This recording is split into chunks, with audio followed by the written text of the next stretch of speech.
আপনি চোর ধরতে চাইলে আপনি বিসিএস দেন ভাই, আপনি অনেক মেধাবী মানুষ, আপনি বিসিবি দেন, পুলিশের চোর ধরেন, বিচারক হয় বিচার করে। ওকে ফাইন, তাহলে আমরা ডিসকাশনটা আরেক জায়গায় নেই। না ডিসিশন আমার নেওয়ার দরকার না, আমি বললাম তো প্রসঙ্গে নিতে হবে। না ভাই নিতে হবে, কারণ আমাদের দেশের আপনি যে পুলিশকে আপনি বলতেছেন কমপ্লিটলি ফেল করছে ভাই ইনস্টিটিউশনটা, এটা সিলেক্টিভ। যেমন পুলিশে এটা তো বাস্তবতা, রাজনৈতিক।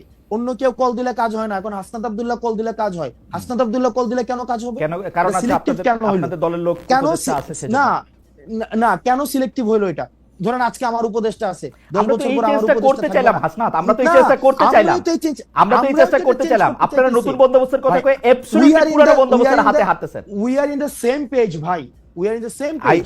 আপনি যেটা চাইতেছেন আমিও সেটা চাইতেছি, কিন্তু প্রবলেম হচ্ছে আপনি যেটা চাইতেছেন আমিও সেটা চাইতেছি না। প্রবলেম হইতেছে যেটা আপনি বিদ্যমান কনটেক্সটটাকে বিবেচনায় নিতেছেন না, আমি বিদ্যমান কনটেক্সটটাকে বিবেচনায় নিতেছি। বিদ্যমান কনটেক্সটের বিবেচনা আমি নেই নাই, আমি পুরো আওয়ামী লীগের আমলে শুনছি বিকল্প নাই, বিদ্যমান কনটেক্সট বিবেচনা নিতেছি না, জঙ্গি আইসা পড়বে। আমি বিকল্প নাই না, আমি সেই জায়গা থেকে শুনছি যে হাসান আব্দুল্লাহ বললে কাজ হয়, হাসান আব্দুল্লাহ এসে রাস্তা তুলে দেয়, বন্ধ করে দেয়।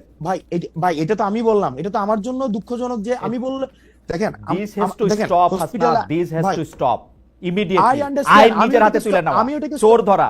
আমি স্টপ করতে চাই ভাই। দেখেন খালেদ ভাই, আইসিইউতে হসপিটালে আইসিইউ নাই ভাই। আমরা তো এখন হচ্ছে তদবিরের একদম মানে আমি তদবিরটা নিয়ে বলতে চাইছিলাম। আচ্ছা আপনি হসপিটালের আইসিইউর প্রসঙ্গ আমি শুনছি, আমি তদবিরটা নিয়ে একটু বলেন তো, একবারে বলেন যে আপনার কাছে কি অনেক তদবির আসে, সারা দিন তদবির আসতে থাকে, মানে আপনি কি অনেক তদবির করেন? তদবির আমি বলি, যেমন 5ই আগস্টের পরে যাদের সাথে পরিচয় হয়েছে, 5ই আগস্টের পরে যাদের সাথে পরিচয় হয়েছে, কারোর সাথে যদি 2 মিনিট কথা হয় সে একটা তদবির করে। ইভেন টকশো শেষে হোস্টও তদবির করে, মানে টকশো শেষে হোস্টও তদবির করে।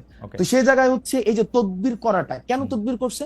কারণ এই তদবির যারা করে আমি তাদেরও যেমন সমস্যা, একই সাথে একটা সিস্টেম ডেভেলপ করে নেই ভাই। কেমনি সিস্টেম ডেভেলপ করে নাই? দেখা যাচ্ছে যে রোগী যখন হসপিটালে যায় আইসিইউ নাই, তাকে বলা হয় আইসিইউ নাই, তার আইসিইউ লাগবে, আইসিইউ নাই। কিন্তু রাজনৈতিক যে দলগুলো রয়েছে আমি এখন এসে দেখতেছি তারা ফোন দিলে কিন্তু ঠিকই কাজ হয়। আপনি আজকে দেখেন রাস্তাতে তো দেবিদ্বারে 4 লক্ষ মানুষ আছে, 4 লক্ষ মানুষ থাকা সত্ত্বেও সেখানে হচ্ছে রাস্তায় এই ধরনের কাজ করার সুযোগ, মানে সেই সাহসটা পাইছে। আমরা এটার পরিবর্তনটা ভাই চাইছি, অ্যাবসলিউটলি এটা পরিবর্তনটা চাইছি। হ্যাঁ কিন্তু আনফরচুনেটলি তো সেটা ভাই আনফরচুনেটলি সেটা তো ওভারনাইট হচ্ছে না, এবং আমরা অনেক জায়গায় আশাহত হয়েছি। আমরা বারবার করে এই সিস্টেম ডেভেলপ, দেখেন আপনি যে বললেন চোর পুলিশ ধরে দিবে, পুলিশ সংস্কার কমিশনে দেখেন, আজকে আপনি প্রশাসন সংস্কার কমিশন দেখেন, আজকে আপনি এনবিআরও আজকে আন্দোলন চলতেছে, সংস্কার কমিশন দেখেন।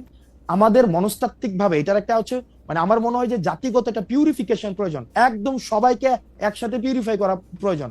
আদারওয়াইজ আমরা আসলে যেভাবেই বলি না কেন এটা সংস্কারটা এখন আস্তে আস্তে এটা চ্যালেঞ্জিং হয়ে দাঁড়াইতেছে ভাই। আপনি মনে হয় হচ্ছে আমি পরবর্তী সেটা ঠিক আছে, আমি আপনার ব্যাপারটা বুঝতে পারতেছি। আমারও মনে হয় হাসনাত আমি আর আপনি একদমই সেম পেজে, কিন্তু আপনার যে যুক্তি সেই যুক্তি তো আপনারই যুক্তি, বহুবার আপনার সঙ্গে আমারও কথা হয়েছে এখানে।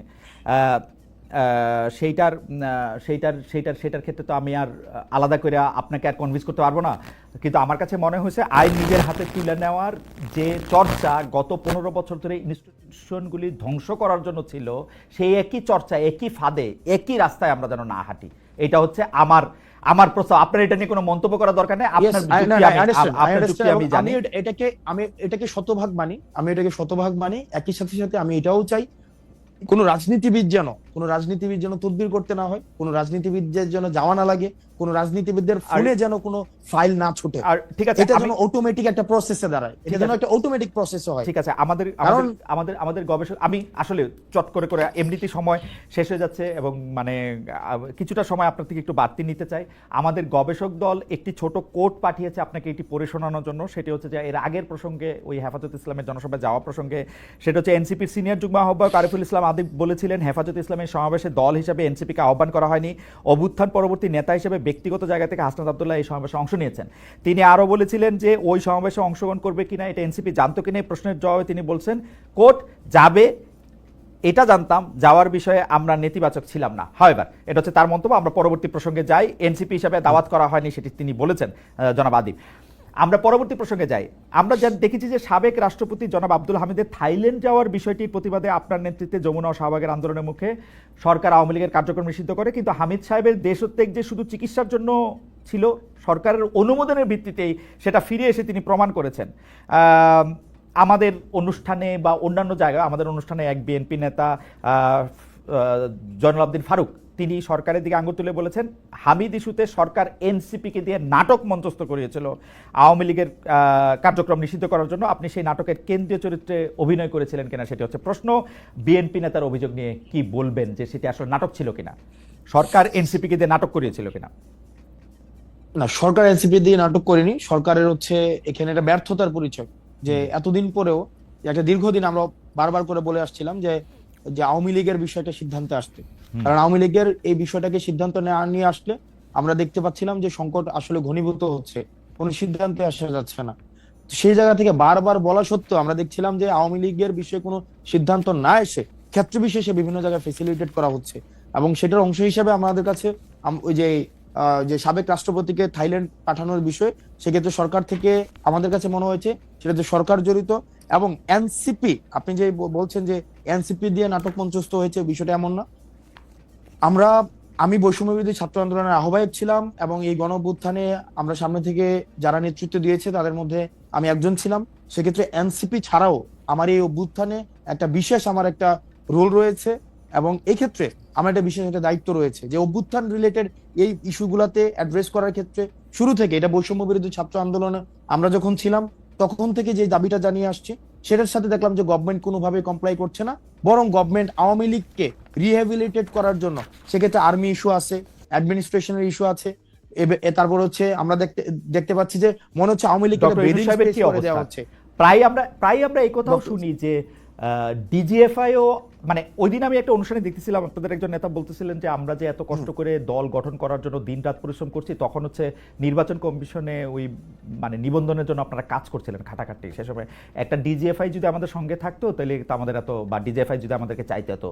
তো ডিজিএফআই তো হচ্ছে সরাসরি ডক্টর মোহাম্মদ ইউনূসের অধীনে, মানে ডক্টর মোহাম্মদ ইউনূসকে রিপোর্ট করেন। তো ডিজিএফআই কি আপনাকে সাহায্য করছে? ডিজিএফআই কি আপনার কাজে ব্যাঘাত করতেছে? মানে কি মনে হয় আপনাদের? ওকে, এই ঘটনাটা যে বলেছে এটা হিস্টোরিক্যাল জায়গা থেকে, কারণ আমাদের দেশে যে যেমন আমাদের 150টা দল গঠন করা হয়েছে, আপনার পার্টি মনে রেজিস্ট্রেশন করছে। তো আমাদের দেশে ডিজিএফআই দিয়ে দল করা বা ডিজিএফআই নিজে দল করে দেওয়া, স্বপ্রণোদিত হয়ে, এবং রাজনৈতিক বিষয়ে ডিজিএফআই এর যেই আপনার হস্তক্ষেপ করা, এগুলো নতুন কিছুই না।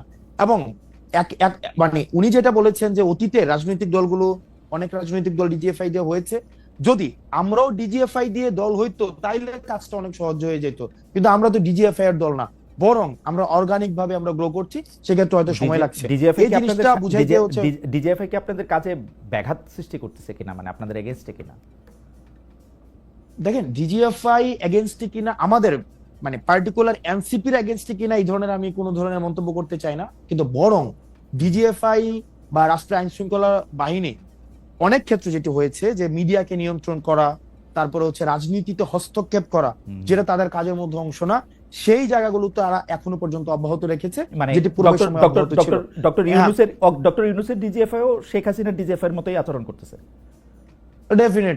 ডেফিনেটলি ওকে, মিডিয়া হস্তক্ষেপ করা হচ্ছে, নিউজ করানো হচ্ছে, এবং দেখা যাচ্ছে ডিজিএফআই এর পত্রিকায় নিউজ করছে, কিছুক্ষণ পরে নামিয়ে তারপরে হচ্ছে আবার মেসেজ দিচ্ছে যে এটা হচ্ছে অনেস্ট মিস্টেক এবং এই ধরনের পুনরাবৃত্তি হবে না। এবং রাজনৈতিক বিভিন্ন ব্যক্তির সাথে আলোচনা করা, রাজনৈতিক বিভিন্ন ব্যক্তিকে নেগোসিয়েশনের প্রস্তাব দেওয়া, সিট নেগোসিয়েশনের প্রস্তাব দেওয়া, এই কাজগুলো তো এখন অব্যাহত রয়েছে। এগুলি কেন করতেছে ডক্টর মোহাম্মদ ইউনূস?